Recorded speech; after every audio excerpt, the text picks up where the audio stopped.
Welcome back friends, welcome to our study channel move on study.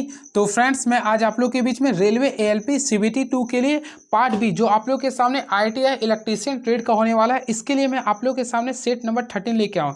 इससे पहले आप लोग देखेंगे हमारे चैनल के प्लेलिस्ट में जाकर देख सकते हैं। पूरे एक से लेकर आप लोग को 12 सेट को मैं पूरे के पूरे 75 क्वेश्चन को पूरे डिस्कस कर चुका हूँ। अगर आप लोग देख लेते हैं तो आप लोग का लास्ट कॉन्फिडेंस को पूरा बूस्टअप कर देगा। तो चलिए आज हम आपको इस लोगों के सामने सेट नंबर 13 को स्टार्ट करता हूं, जो आप लोगों के लिए काफ़ी इंपॉर्टेंस होगा। तो चलिए सबसे पहले क्वेश्चन देख सकते हैं, क्या लिख रहा है ये, पावर हेक्सा ब्लेड की मोटाई क्या होती है। और मोस्टली फ्रेंड्स मैं आप लोगों को बताना चाहता हूं पावर हेक्सा ब्लेड। सबसे पहले याद रखिएगा, पावर हेक्सा ब्लेड की जो मोटाई होती है 1.27 से लेकर 2.5 सेंटीमीटर होता है, 2.5 सेंटीमीटर होता है। तो याद रखिएगा, क्लियर है। चलिए इसके साथ साथ इसमें एक ब्लेड होता है, इसका ब्लेड का जो साइज होता है वह 300 mm होता है। क्या होता है ये, 300 mm होता है। ये चीज़ याद रखिएगा। बातें करना चाहते हैं फ्रेंड, देखिए यहाँ पे 2.5 सेंटीमीटर लिख रहा, तो ऑलमोस्टली आप लोग पढ़े भी होंगे। तो 1 इंच बराबर क्या होता है, 2.5 सेंटीमीटर होता है। ये आप लोग का ए में काम आ सकता है, यानी कि पार्ट ए में काम आ सकता है, इसलिए मैं बता दिया हूँ। चलिए नेक्स्ट क्वेश्चन, एक कुंडली के प्रेरकत्व की गणना करना, यानी कि find the inductance of A coil जिसमें 0.2 एम्पियर सेक्शन 0.2 एम्पियर की धारा 0.4 एम्पियर प्रति सेकंड की दर से बढ़ती है। फ्रेंड्स आप लोग देखिएगा तो यहाँ पे क्या लिखा, 0.4 एम्पियर प्रति सेकंड की दर से बढ़ती है। याद रखिएगा, कोई भी धारा अगर किसी दर से बढ़ती है तो वो डिफरेंटेशन होता है। क्या होता है, वो डिफरेंटेशन होता है। तो ऑलमोस्टली मैं दिखाता हूँ, बताना चाहता हूँ, इसको देखिएगा क्या करेंगे। इसमें पावर का वैल्यू दे रहा है 0.4 वाट लिख रहा है। आप लोग को देखिए सबसे पहले हम लोग क्या करना चाहते हैं, देखिए अगर आप लोग को मैं बताया था कल के अगर क्लास देखोगे तो सबसे पहले देखिए हम लोग इसको बोलते हैं इंडक्टेंस, क्लियर है। इसको एल से सूचित करते हैं, क्लियर है। और इसका प्रेरकत्व का गुण निकालते हैं तो इसका फार्मूला था हाफ एल आई स्क्वायर होता है। फार्मूला क्या होता है friends, half L I square होता है, यानी यू का वैल्यू अगर निकालते हैं तो हाफ एल आई स्क्वायर होता है, क्लियर है। इसके साथ साथ इसका ऐसा ही मात्रक होता है, हेनरी होता है। ये सबसे पहले आप लोग ऑलमोस्टली जानते होंगे। तो देखिए हम लोग क्या करेंगे, इसमें आप लोग को प्रेरकत्व निकालना है, यानी एल निकालना है, जिसमें एम्पियर। तो देखिए इसमें करंट का अगर वैल्यू देखना चाहते हैं तो 0.2 एम्पियर लिख रहा है। सबसे पहले 0.2 एम्पियर लिख देंगे। अब देखिए 0.4 प्रति सेकेंड की दर से, तो ऑलमोस्टली फ्रेंड्स अगर आप लोग क्लास 12 पढ़े तो आप लोग को पता होगा D I by D T निकालेंगे, यानी इसका हम लोग डिफरेंटेशन करेंगे। तो D I by D T का वैल्यू देखिएगा तो 0.4 एम्पियर लिख रहा है। 0.4 एम्पियर पर सेकेंड की रफ्तार से ये बढ़ती है। तो इसके साथ साथ आप लोग पावर, तो पावर का वैल्यू देखिएगा तो 0.4 वाट लिख रहा है। और हम लोग क्या करेंगे, यहाँ से हम लोग एनर्जी निकालेंगे। तो सबसे पहले ऑलमोस्टली मैं आप लोग को बताया था, यू का जो फार्मूला था हाफ होता है एल आई स्क्वायर होता है, हाफ एल आई स्क्वायर होता है, क्लियर है। तो यहाँ से हम लोग क्या करेंगे, पी, तो पी का फॉर्मूला हम लोग क्या कर सकते हैं, देखिए D U by D T करेंगे, D U by D T करेंगे, क्लियर है। अब क्या करेंगे, देखिए सबसे पहले डी है, डी कर दिए, यू, तो U D by D T को हटा दिए, क्लियर। अब देखिए यू का, तो यू का हम लोग क्या करेंगे, यहाँ पर डिफरेंटेशन करेंगे। तो मोस्टली आप देखिए, अब आप लोग के बीच में आगे देखिए यहाँ से आप लोग सॉल्व करते हैं, तो हम लोग सबसे पहले पी लिखेंगे, डिफरेंटेशन यू, तो यू का जो वैल्यू था हाफ एल स्क्वायर था, एल आई स्क्वायर था, क्लियर है। अब हम लोग क्या करें, डिफरेंटेशन करेंगे। तो सबसे पहले हाफ है, हाफ रहने देंगे, एल एल आई स्क्वायर का डिफरेंटेशन कीजिए तो 2i होगा।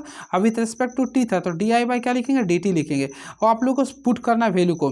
तो फ्रेंड्स सबसे पहले देखिए यहाँ पे पी था, तो हम लोग वैल्यू को पुट करें, थोड़ा सा फोकस कीजिए वैल्यू को। यहाँ पी का वैल्यू देखेंगे 0.4 था तो 0.4 कर दिए, बराबर 1/2 कर देंगे। एल आप लोग को निकालना था, एल रहने दिए, 2 है 2। आई का वैल्यू देखिए तो 0.2 था तो 0.2 कर दिए। और D I by D T का वैल्यू देखे होंगे तो 0.4 लिख रहा था, तो मैं 0.4 लिख दिया हूँ, क्लियर है। अब यहाँ से अगर आप लोग सॉल्व करते हैं तो फ्रेंड्स अगर आप लोग यहाँ से सॉल्व करते हैं तो ये जो एल है, तो एल का अगर वैल्यू निकालते हैं तो आप लोग के सामने 5 हेनरी आएगा। क्या आएगा, 5 हेनरी। तो इसका राइट आंसर आएगा 5 हेनरी, क्लियर है। तो इसका जो राइट आंसर आएगा ऑप्शन नंबर ए को काफ़ी अच्छे से क्लिक कर सकते हैं, काफ़ी लाजवाब क्वेश्चन है ये, क्लियर है। तो option number A is the right answer. चलिए इंडक्टेंस कैसे मतलब क्या होता था, हेनरी, ये भी आप लोग के लिए एक्स्ट्रा फैक्ट्स में बता दिया हूँ, क्लियर है।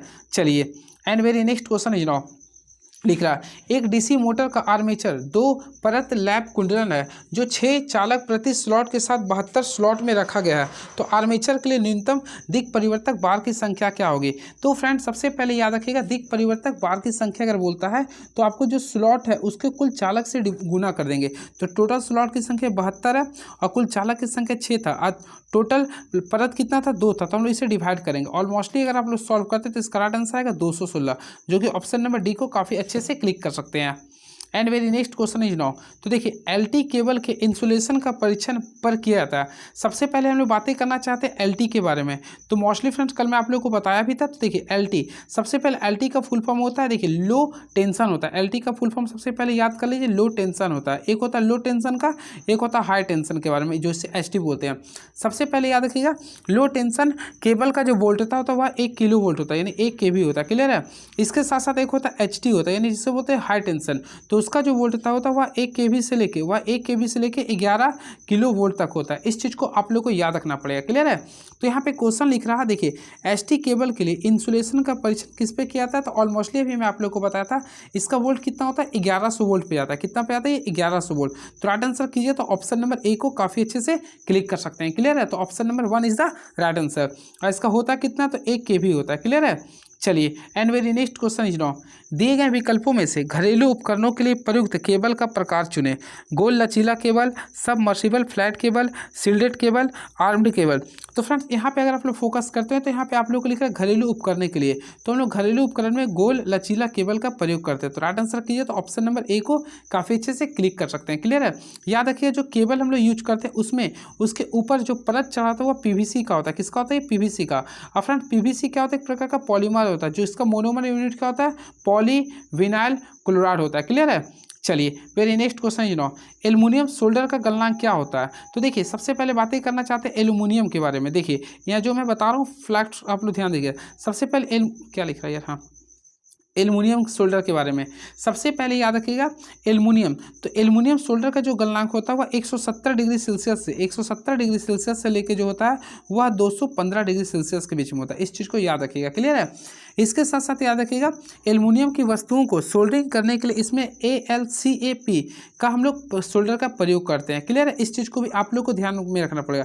Al यानी कि एल्युमिनियम का यूज करते हैं। उसके साथ साथ फिर हम लोग यानी कि टीन का भी प्रयोग करते हैं। फिर हम लोग फास्फोरस का भी प्रयोग करते हैं। क्लियर है। तो राइट आंसर का देखिए, तो ऑप्शन नंबर डी को क्लिक कर सकते हैं, यानी option number D is the right answer. आप लोग कमेंट बॉक्स में लिखेंगे सोल्डर किस धातु का मिश्र धातु होता है। क्लियर है। यानी कि सोल्डर कौन से 2 धातुओं का मिश्र धातु होता है। चलिए very next question is now, 11 kV 500 mega volt ampere 3 phase circuit breaker किसी प्रदोष के कारण अचानक बंद हो जाता है तो रेटेड सिमेट्रिकल ब्रेकिंग करंट क्या होगा। सबसे पहले फ्रेंड्स अगर आप लोग बनाते हैं तो इसका एक फार्मूला होता है।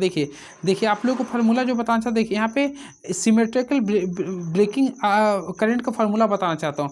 तो इसका जो फार्मूला होता है, यानी कि देखिए ब्रेकिंग करंट, यानी कि इसका जो फार्मूला होता है ब्रेकिंग करंट यानी BC।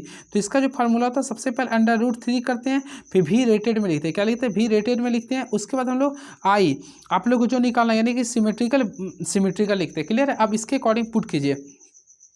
तो आप लोग अगर देखिएगा आप लोग को क्या निकालना, आई सिमेट्रिकल निकालना था। तो आई सिमेट्रिकल के लिए अगर निकालेगा तो हम लोग क्या करेंगे, सबसे पहले आप लोग लिखिएगा तो BC लिखिएगा, इसको डिवाइड किससे करेंगे, √3 इंटू V रेटेड को लिखिएगा। अगर आप लोग वैल्यू को पुट करते हैं तो ऑलमोस्टली आप लोग देखिए मैं कैंसिल कर रहा हूँ। सबसे पहले अगर आप लोग देखिएगा तो यहाँ पे लिखना था आप लोग 500 था, वैल्यू कितना दिया था सबसे पहले, तो 500 था। इसको मेगा का वैल्यू क्या लिखिएगा, 10⁻6 लिखिएगा, बाय √3 था, मैं √3 कर दिया। फिर वैल्यू देखिए तो 11 kV दिया था। अब देखिएगा इसको हम मेगा के रूप में लिखेंगे, तो यानी सॉरी यहाँ पे हम लोग यानी देखिए हम लोग क्या करेंगे मैक्रो के फॉर्म में कर देंगे, यानी कि 3 लिख देंगे। क्लियर है। अब अगर आप लोग इसको सॉल्व करते हैं तो राइट आंसर आएगा 26K आएगा। क्या आएगा, 26K। तो ऑप्शन के अकॉर्डिंग जाते हैं तो ऑप्शन नंबर 26K यानी ऑप्शन नंबर डी को क्लिक कर दीजिएगा। चलिए नेक्स्ट क्वेश्चन देखिए, ए साइनोसाइडल वोल्टेज रिप्रेजेंटेड बाय ई बराबर लिख रहा है 50 sin πt, calculate the frequency. Friends 26 types का क्वेश्चन आता है तो सबसे पहले देखिए ई का वैल्यू क्या लिख रहा है 50 sin πt। आप लोग को सबसे पहले वैल्यू को याद करना पड़ेगा। देखिए ई क्या लिख रहा है, ई का वैल्यू जो दिख रहा है 50 लिख रहा है, फिर आप लोग के सामने sin लिख रहा, फिर लिख रहा आप लोग के बीच में देख रहे हैं 200 πt लिख रहा, 200 फिर πt। ऑलमोस्टली फ्रेंड्स आप लोग को मैं बताया था और आप लोग जानते भी होंगे, ये जो 50 होता है ये एम्पलीट्यूड का वैल्यू होता है या फिर सॉरी मैक्सिमम वोल्टेज कहते हैं। लेकिन यहाँ पे ये जो वैल्यू होता है इससे हम लोग बोलते हैं ओमेगा। तो ऑलमोस्टली ओमेगा का अगर आप लोग देखिए ओमेगा टी, तो ओमेगा टी हम लोग लिखते हैं। तो ओमेगा टी का अगर वैल्यू देख रहे हैं तो आप लोग के सामने लिख रहा है 200 पाई टी लिख रहा है दोस्तों, पाई टी लिख रहा है, क्लियर है। और मोस्टली ओमेगा का फॉर्मूला क्या होता है, 2 पाई, क्या होता है 2 पाई फ्रीक्वेंसी, और यहाँ पे टी था तो मैं टी ले लिया हूँ, तो बराबर क्या लिखिएगा 200 लिखिएगा, फिर पाई टी कीजिएगा, क्लियर है। अब देखिए आप लोगों को कैलकुलेशन करना है। फर्स्ट ऑफ ऑल आप लोग हम क्या करेंगे, देखिए ये पाई से पाई कैंसिल कर दिए और टी से टी कैंसिल कर दिए। अब देखिए 2 ऐप का वैल्यू क्या बचेगा, केवल 200 बच गया। तो हम लोग ऐप का अगर वैल्यू निकालेंगे तो 200 को 2 से डिवाइड करेंगे, क्या आएगा 100 हर्ट्स आएगा। तो राइट आंसर आएगा देखिएगा तो 100 हर्ट्स आएगा। तो ऑप्शन के अकॉर्डिंग जाइए तो ऑप्शन नंबर काफ़ी अच्छे से ऑप्शन नंबर डी को क्लिक कर सकते हैं। ऑलमोस्टली आप लोग को अच्छा लगा होगा ये न्यूमेरिकल। चलिए very next question is now. तो देखिए लिख रहा है एक बैटरी, यदि एक बैटरी 6 घंटे के लिए 10 एम्पीयर धारा देती है तो बैटरी का निर्धारित रेटिंग क्या होगी। सबसे इजी क्वेश्चन है। सबसे पहले आप लोगों को मैं बताना चाहता हूँ बैटरी की रेटिंग। देखिए एक फार्मूला मैं बताना चाहता हूँ, इसके अनुसार कर लीजिए। बैटरी की रेटिंग देखिए मैं लिख देता हूँ, तो बैटरी की रेटिंग यहाँ पे थोड़ा लिख देता हूँ। अब देखिए सबसे पहले फ्रेंड याद रखिए बैटरी का रेटिंग जो होता है उसके लिए फार्मूला लिखते हैं हम 80 लिखते हैं। क्या लिखते हैं 80। तो ऑलमोस्टली आप लोग देख सकते हैं यहाँ पे एम्पियर आवर कितना लिख रहा है 10 लिख रहा था, घंटा कितना था 6, तो 10 को 6 से मल्टीप्लाई किया तो 60 एम्पियर आवर आपका राइट आंसर आएगा।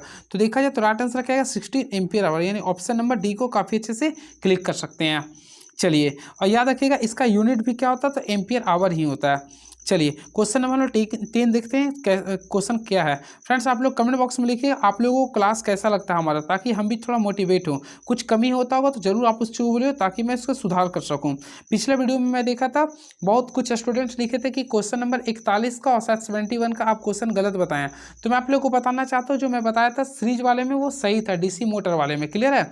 चलिए नेक्स्ट क्वेश्चन, क्योंकि देखिए मैं उस क्वेश्चन को डिस्कस करता, देखिए डीसी मोटर का क्वेश्चन था वो।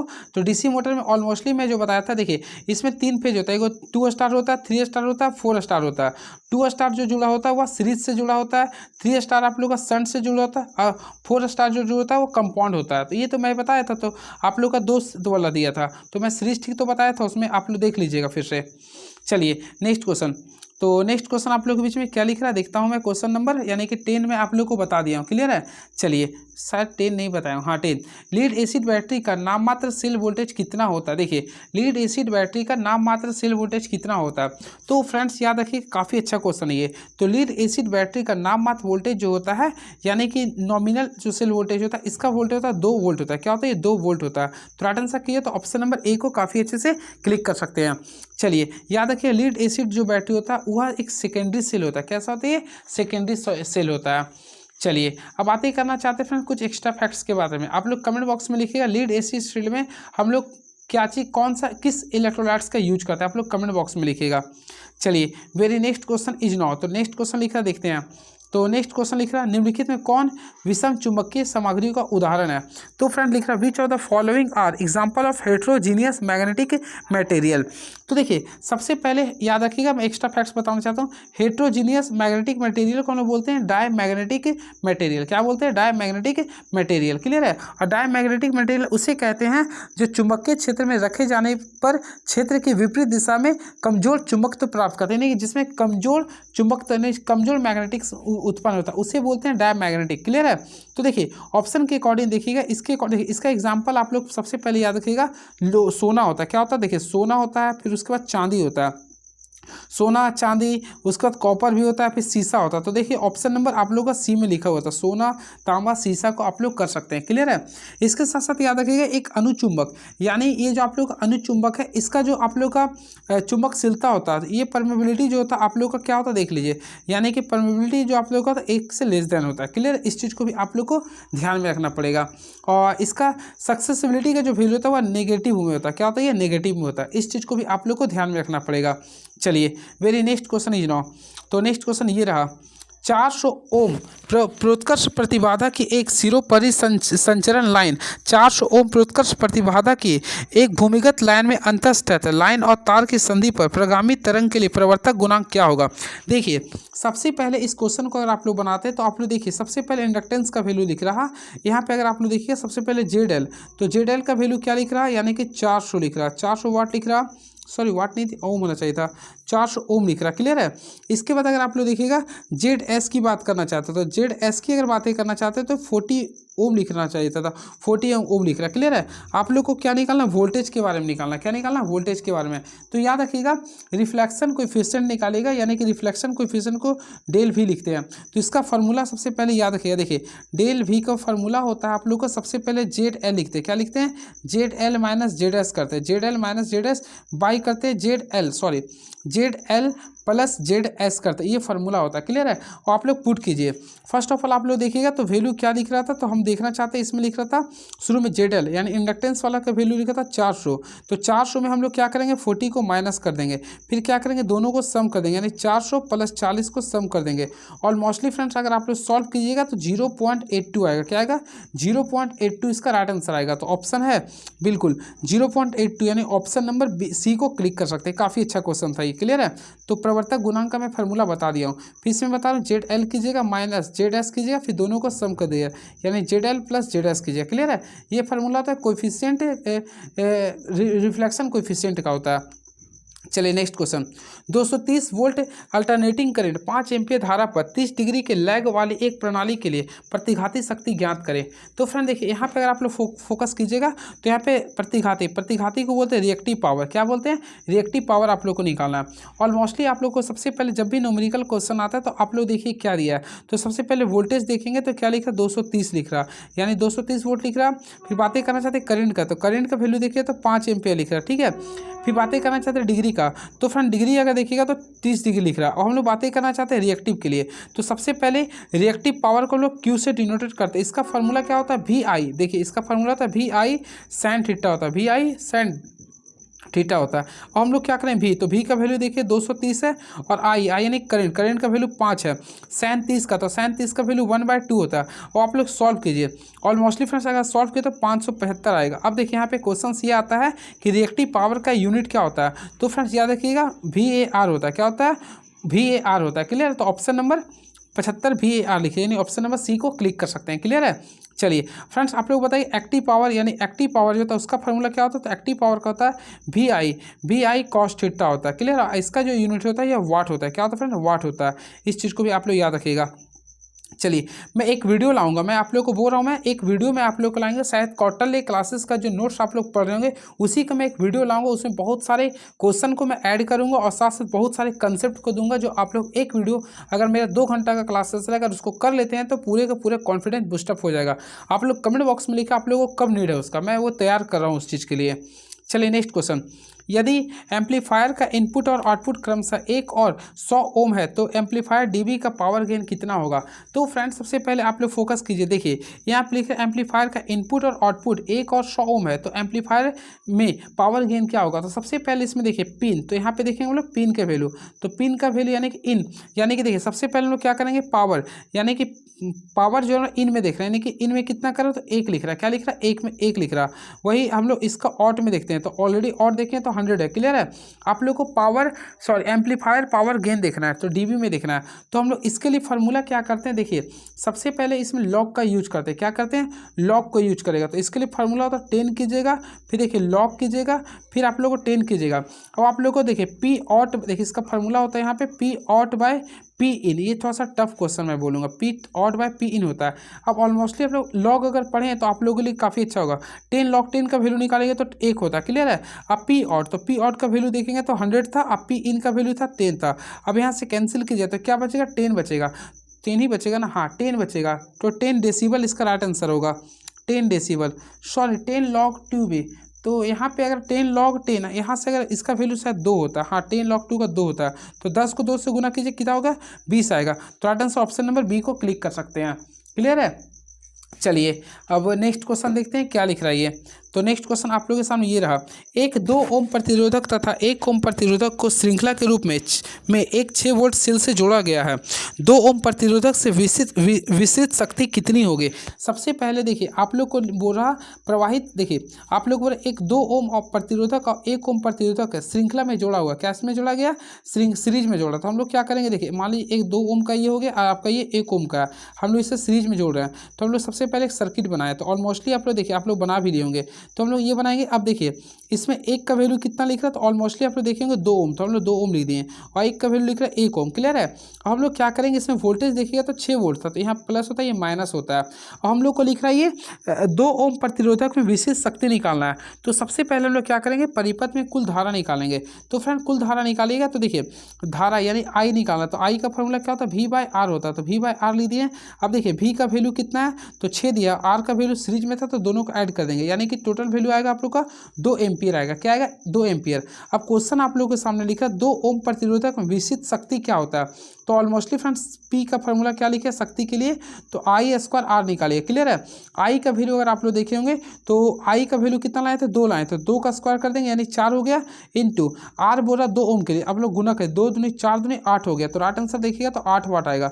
तो ऑप्शन है बिल्कुल हाँ, तो ऑप्शन नंबर बी में क्लिक कर सकते हैं। देखिए क्वेश्चन काफ़ी अच्छा था, बन गया ये, तो option number B is the right answer. चलिए वेरी नेक्स्ट क्वेश्चन, निम्नलिखित में कौन अग्नि नलिका की तुलना में जल नलिका बॉयलर का एक वैध लाभ होता है। तो फ्रेंड देखिए ऑप्शन लिख रहा है, दक्षता अधिक, निरीक्षण आसान, निर्माण और डिजाइन आसान, अशुद्धता को दूर करना। तो ऑलमोस्टली अगर इसका राइट आंसर जो होगा ऑप्शन नंबर सी को क्लिक कर सकते हैं, निर्माण और डिजाइन इसका आसान होता है। क्लियर है, तो option number C is the right answer. चलिए क्वेश्चन नंबर 14 देखते हैं क्या लिख रहा है। आज का क्वेश्चन थोड़ा सा कॉम्प्लिकेटेड नहीं, बहुत ज़्यादा कॉम्प्लिकेटेड दिया हुआ है। चलिए नेक्स्ट क्वेश्चन, व्यावसायिक रूप से उपलब्ध सोलर पैनल में इस्तेमाल होने वाले सबसे सामान्य सोलर सेल्स का निर्माण निम्नलिखित में से किस तत्व से किया जाता है। तो फ्रेंड देखिए यहाँ पे तत्व की बात कर रहे हैं, तो आप लोग कमेंट बॉक्स में लिखिएगा क्या होगा, तो वैसे आप लोग कमेंट बॉक्स में लिख सकते हैं। सबसे पहले याद रखिएगा ऑप्शन के, देखिए जब भी सोलर की बात करना चाहते हैं तो हमेशा याद रखिए व्यावसायिक रूप से सोलर पैनल में सबसे ज़्यादा जो हम लोग यूज करते हैं वह सिलिकॉन धातु का प्रयोग करते हैं। किसका प्रयोग करते हैं, सिलिकॉन धातु का। तो सिलिकॉन धातु ऑप्शन के अकॉर्डिंग है, तो ऑप्शन नंबर सी को क्लिक कर सकते हैं, यानी सिलिकॉन धातु का प्रयोग करते हैं। क्लियर है।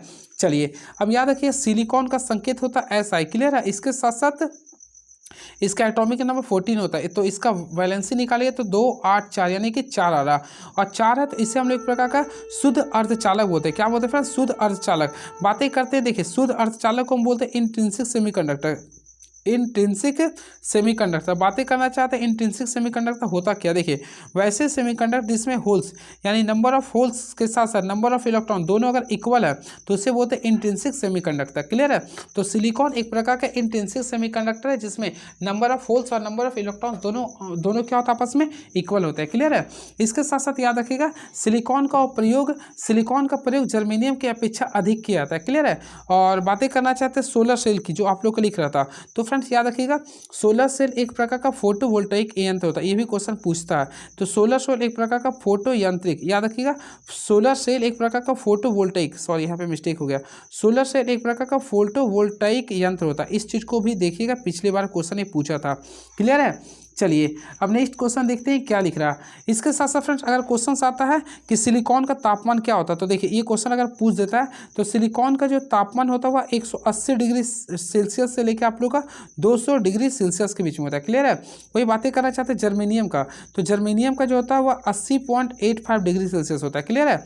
इसके साथ साथ देखिए यहाँ पे पूछता है, देखिए एक और क्वेश्चन आप लोग पढ़े भी होंगे, मुझे बिल्कुल पता आप लोग पढ़े होंगे, सिलिकॉन का बैरियर फैक्टर क्या होता है। देखिए सिलिकॉन का बैरियर फैक्टर होता है 0.7 होता है। क्या होता है 0.7। वही जर्मेनियम का होता है 0.3 होता है। ये भी आप लोग याद कर लीजिए। क्लियर है। मैं याद किया था, देखिए सिल्वर को 7 से आप लोग का सिलिकॉन भी होता था 7 होता है, इस टाइप से मैं याद किया था। क्लियर है। चलिए नेक्स्ट क्वेश्चन, डीसी मोटर का प्रयोग चालन हेतु नहीं किया जाना चाहिए। तो फ्रेंड देखिए ऑप्शन लिख रहा, विद्युत लोकोमोटिव, ट्रॉली, अपकेंद्रीपन या क्रेन। तो फ्रेंड देखिए सबसे पहले डीसी मोटर का जो प्रयोग करते हैं, सबसे पहले हम लोग डीसी मोटर का प्रयोग विद्युत लोकोमोटिव में भी करते हैं, ट्रॉली में भी हम लोग करते हैं और क्रेन में भी करते हैं, लेकिन अपकेंद्री पंप में कभी भी हम लोग डीसी मोटर का प्रयोग नहीं करते हैं। तो यहाँ पे राइट आंसर कीजिएगा तो ऑप्शन नंबर डी यानी कि सी, सेंट्रीफ्यूगल पंप में हम इसका प्रयोग नहीं करते हैं। क्लियर है। इसके साथ साथ याद रखिएगा डीसी मोटर श्रेणी का प्रारंभिक बल घूर्णन जो होता है यानी कि टॉर्क जो होता है बहुत ही उच्च होता है। क्या होता है, ये उच्च होता है। चलिए अब नेक्स्ट क्वेश्चन देखते हैं आप लोगों के बीच में नेक्स्ट क्वेश्चन क्या लिख रहा। देखिए अनुत्तेजित एकल कला तुल्यकालीन मोटर के संदर्भ में निम्न विकल्पों में से गलत कथन की पहचान करें। With reference to unexcited single phase synchronous motor identify the incorrect statement for the following option. तो फ्रेंड्स यहाँ पे आप लोग को आइडेंटिफाई देखना है कि कौन सा गलत है। पहला लिख रहा एकल कला आपूर्ति से प्रचलित होती है, फिर लिख रहा या इट इज सेल्फ इन्फोर्सिंग नियत गति पर चलता है, या it is not self enforcing. तो फ्रेंड्स मैं आप लोगों को बताना चाहता हूँ ये आप लोग को बोला कौन सा विकल्प गलत है, तो ऑप्शन नंबर डी को क्लिक कर सकते हैं। क्लियर है, यह स्वप्रवर्तन नहीं है, ये गलत लिख रहा है। आप लोग को ऑलरेडी पता होगा ये प्रकार का स्वप्रवर्तन होता है, तो ऑप्शन नंबर डी गलत है। क्लियर है, चलिए बातें करना चाहते हैं इसके बाद कुछ एक्स्ट्रा फैक्ट्स तो मेरे पास नहीं है। चलिए देखते हैं नेक्स्ट क्वेश्चन क्या लिख रहा। बीजेटी एम्पलीफायर्स के संबंध में अल्फा का मूल्य बीटा बराबर 49 के बराबर है। तो फ्रेंड्स आप लोग को निकालना क्या है, अल्फा का मूल्य निकालना। सबसे पहले इसके लिए मैं आप लोग को फार्मूला पिछले क्लास में बताया था। देखिए बीटा का वैल्यू 49 है, तो ऑलमोस्टली मैं आप लोग को बताया था अल्फा का फार्मूला निकालेगा। तो हम लोग क्या करते हैं, बीटा लिखते हैं, फिर बाय लिखते हैं, 1 प्लस बीटा करते हैं, बाय 1 प्लस बीटा। आप लोग 14 देखिए बीटा का वैल्यू 49 है, फिर 1 प्लस 49 यूज कीजिए, यानी कि देखा जाए तो 49 प्लस 49 प्लस 1 यानी 50। अगर आप लोग इसे पुट करते हैं तो राइट आंसर आएगा 0.98 आएगा। क्या आएगा, 0.98। तो ऑप्शन के अकॉर्डिंग जाएगा, तो ऑप्शन नंबर बी को क्लिक कर सकते हैं, यानी option number B is the right answer. चलिए very next question is now. देखिए गेट का क्वेश्चन है, काफी अच्छा क्वेश्चन होता है ये। यदि और गेट के दो इनपुट 1 तथा 0 है तो आउटपुट क्या होगा। फर्स्ट ऑफ ऑल फ्रेंड्स सबसे पहले देखिए और गेट हम बनाने सिखाते हैं, आप लोग जानते भी होंगे। तो देखिए और गेट अगर आप लोग बनाते हैं तो इस टाइप से आप लोग बनाए होंगे। क्लियर है, ये क्लास 12 का कंसेप्ट था। तो ये और गेट अगर आप लोग बनाते हैं तो देखिए ये आप लोग का होता है इनपुट ए और बी ले लिए। अब मान लिया कि वाई के आप लोग को आउटपुट है, तो देखिए 2 इनपुट 1 और 0 है तो आउटपुट क्या होगा। सबसे पहले अगर इसका बुलियन एक्सप्रेशन बनाते हैं तो देखिए मैं आप लोग को बताता हूँ, ध्यान से देखिएगा, थोड़ा सा छोटा करके बनाना चाहता हूँ। सबसे पहले देखिए इसका ए था इनपुट और बी था। क्लियर है, हम लोग को आउटपुट क्या लाना था, वाई। सबसे पहले जब भी और गेट लिखते हैं तो इसको हम लोग जब पढ़ते हैं ए और बी, तो और में हम लोग प्लस करते हैं, इस चीज़ को याद रखिएगा। तो ए और बी इस टाइप से लिखते हैं। मैं आप लोग को वैल्यू लेने सिखाता हूँ। फर्स्ट ऑफ ऑल क्या कीजिएगा, 1 लिखिएगा, फिर 1, फिर अगला में 0 लिखिएगा, फिर 0 लिखिएगा। क्लियर है, 1 1 0 0। अब अगला में जाइए तो 1 लिखिए, फिर 0, फिर 1 0, अल्टरनेट कीजिए। क्लियर, अब देखिए आप लोग को आउटपुट निकालने का तरीका, ये क्या बोला प्लस। तो फ्रेंड देखिए 1 और 1 जोड़ेंगे तो 2 आएगा, तो मैक्सिमम वैल्यू 2 कभी नहीं होता, तो 2 के बदले में क्या लिखें, 1 ही लिखेंगे। अब देखिए 1 और 0 को भी ऐड करेंगे तो 1 आएगा, 0 और 1 को भी ऐड करेंगे तो 1 आएगा, 0 0 को ऐड करेंगे तो 0 आएगा। तो ये हो गया आप लोग का, ये होगा आप लोग का इसका बुलियन एक्सप्रेशन बन गया। तो लिखा है यदि और गेट का 2 इनपुट 1 और 0 है, तो फ्रेंड 1 और 0 की बातें कर रहा हूँ क्वेश्चंस में। तो हम 1 और 0 देखेंगे कहाँ पे आ रहा है, तो 1 और 0, तो ऑलमोस्टली आप लोग देख सकते हैं ऑप्शन नंबर ये देखिए, यानी कि 1 और 0, यानी कि इसमें आप लोग जाइए 1 और 0, तो 1 और 0 तो इसका आउटपुट क्या 1 आ रहा है, क्या आ रहा है 1 आ रहा। तो ऑप्शन के अकॉर्डिंग ऑप्शन नंबर सी को क्लिक कर सकते हैं, यानी इसका आउटपुट क्या आएगा 1 आएगा। ठीक है, तो काफ़ी अच्छा क्वेश्चन था, इस टिप को आप लोग कर सकते हैं। क्लियर है, इसके साथ साथ याद रखिएगा इसमें आप लोग को मैं एक्स्ट्रा फैक्ट्स बताना चाहता हूँ। और गेट तो ऑलरेडी आप लोग पढ़ेंगे, और गेट को हम लोग क्या बोलते हैं, एक प्रकार का पैरेलल गेट भी कहते हैं। क्लियर है, चलिए, और सीरीज गेट बोलते हैं, नंड गेट को बोलते हैं। क्लियर है, और इन्वर्टर गेट जो हम लोग बोलते हैं वह नॉट गेट को कहते हैं। क्लियर है, और यूनिवर्सल गेट की बातें करना चाहते हैं। देखिए यूनिवर्सल गेट जो बोलते हैं नॉर गेट के साथ साथ हम लोग नंड गेट को बोलते हैं। इस चीज़ को भी आप लोग को ध्यान में रखना पड़ेगा। क्लियर है, आप लोग कमेंट बॉक्स में लिखिएगा। एक होता है बफर गेट, बफर गेट के बारे में आप लोग कमेंट बॉक्स में लिखिएगा, बफर गेट का क्या होता है आउटपुट। चलिए नेक्स्ट क्वेश्चन, आईई यानी कि आईई नियम के अनुसार अगर भूसंपर्क पट जिम्मेदार हिस्सेदार पदार्थ की हो तो नट और बोल्ट के कितना होना चाहिए। तो ऑलमोस्टली फ्रेंड्स आप लोग बना सकते हैं इसको। देखिए तो इसका जो ऑप्शन होगा राइट होगा ऑप्शन नंबर ए, क्या होगा जस्ती इस्पात होना चाहिए। क्या होना चाहिए, जस्ती इस्पात होना चाहिए। चलिए नेक्स्ट क्वेश्चन, पाइप अर्थिंग प्रतिरोध को किसके द्वारा विनियमित किया जा सकता है। ऑलमोस्टली फ्रेंड्स मैं हमेशा कल भी वीडियो में डिस्कस किया था, तो याद रखिएगा पाइप अर्थिंग प्रतिरोध को नमक और पानी डालकर हम लोग क्या कर सकते हैं, विनियमित कर सकते हैं। तो राइट आंसर कीजिए, तो ऑप्शन नंबर ए को क्लिक कर सकते हैं, option number A is the right answer. चलिए very next question is now, BJT amplifiers के संबंध में अल्फा का मान बीटा बराबर 30 के बराबर क्या है। तो देखिए अभी जस्ट मैं बताया था, देखिए एक फार्मूला को याद करिए, अल्फा का फार्मूला क्या होता है, फिर से लिखिए, बीटा लिखिए, फिर 1 प्लस बीटा लिखिए। क्लियर, अब आप लोग सॉल्व कीजिए। देखिए बीटा की वैल्यू 30 लिख रहा, फिर 1 प्लस 30 कीजिए तो कितना आएगा 31 आएगा। अब आप लोग इसको सॉल्व कीजिए, तो सॉल्व किए तो 0.96 आएगा। क्या आएगा 0.96, जो कि ऑप्शन नंबर बी को क्लिक कर सकते हैं। चलिए 25 नंबर क्वेश्चन को देखते हैं क्या लिख रहा है ये। तो 25 नंबर क्वेश्चन आप लोग के सामने ये रहा, तो ये लिख रहा 16 एम्पियर के 3 pin circuit output outlet point के लिए कितने वाट की पावर रेटिंग अनुशंसित करता है। सबसे पहले यहाँ देख सकते हैं 16 एम्पियर के बारे में बात कर रहा है। तो सबसे पहले याद रखिएगा इसका जो राइट आंसर होगा 1000 वाट होता है। क्या होता है? 1000 वाट होता है। याद रखिएगा 16 एम्पियर के 3 पिन सॉकेट आउटपुट पॉइंट्स के लिए 1000 वाट की पावर रेटिंग अनुशंसित करता है। तो राइट आंसर कीजिए तो ऑप्शन नंबर सी को क्लिक कीजिए, नहीं option number C is the right answer. Clear है? चलिए अब मेरी नेक्स्ट क्वेश्चन इज नाउ। तो नेक्स्ट क्वेश्चन ये रहा, किस लैब में कलर रेडलिंग इंडेक्स CRI सर्वोत्तम होता है। तो फ्रेंड देखिए यहाँ पे आप लोग बोल रहे हैं ना किस कलर लैंप में यानी किस लैंप में CRI यानी कि CRI का सबसे पहले फुल फॉर्म याद कीजिए आप लोग। देखिए आप लोग को जो मैं नोट्स बताऊंगा उसमें CRI CRO सारी चीज़ को मैं डिटेल से बताऊंगा, इसलिए आप लोग वेट कीजिए। किस लैंप में कलर क्या लिख रहा है, किस लैंप में कलर रेडलिंग इंडेक्स सर्वोत्तम होता है। सबसे पहले CRI का फुल फॉर्म लिखिए। तो CRI का फुल फॉर्म फ्रेंड आप लोग कमेंट बॉक्स में लिखिए क्या होता है। तो ऑलमोस्टली देखिए कलर होता है, रेड रिंग होता है, इंडेक्स होता है, इसमें ऑलमोस्टली लिखा हुआ है। क्लियर है? तो याद रखिएगा सर्वोत्तम जो होता है वह तापदीप लैंप होता है। किसमें होता है? तापदीप में। तो राइट आंसर किया तो ऑप्शन नंबर ए को क्लिक कर सकते हैं। क्लियर है?